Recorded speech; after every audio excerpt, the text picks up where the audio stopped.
Yeah, for sure it has had an impact, but we don't have to miss all the rest. It has started with talking about my year and my time, that what I've seen with my eyes. Fonini winning Monte Carlo, then after Berrettini winning loads of tournaments, and then making final in Wimbledon. Then everything started to grow a little bit. Then I have arrived. Now we have so many great players. Musetti has had an amazing season, with Cobolli and Arnaldi and Dardari. So we are many players. Also the doubles with Simona and Andrea.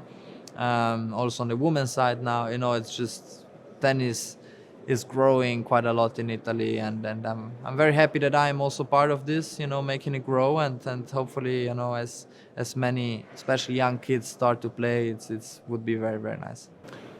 I mean, it is impossible to rate it 10 out of 10, but 8.59 I would put this year. It's the first year where I was competitive again in big events. 2023, I didn't feel like I was competitive in big events. I was very far away from winning them. So,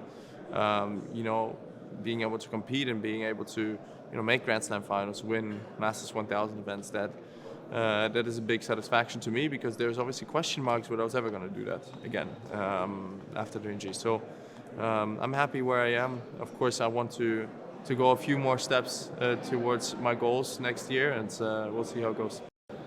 Yeah, for sure. It's consistent. I've had some better years, some worse years, but true, I would probably, if you ask me 2018 when I was not there, and you say 6 times in a row I'm going to be in there, I was like, wow, how? You need to win like Masters Thousands, you need to play good in slams, and at this time I was not doing it yet, even if I was going up.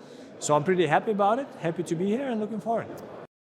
I think what I did this year that was a big goal of mine was I performed my best at the slams.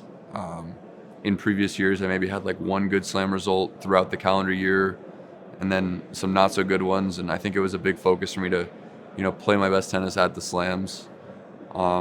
Coming into every slam as not a top 8 seed and being able to make it to the quarterfinals at all, or I guess I didn't make it to quarterfinals at French Open, but round of 16. I feel like I performed my best at the slams. So, if I want to be a top player, I feel like you have to be playing your best tennis at the biggest events. So that was a big positive. Anything can happen. You have the 8 best players in the world. Of course, Novak missing, and everyone hopes for a quick recovery for his injury. But it's time for the young guys to play, and let's see who can come out on top this time. It's probably not rocket science, but you got to be ready from the word go, right? And it doesn't get any more than starting off against Jannik, right? So from the very start, I've got to be ready. I've got to compete. It's going to be a great experience, a great challenge, but this is where I've wanted to be all these years. So I'm going to take every opportunity I can get.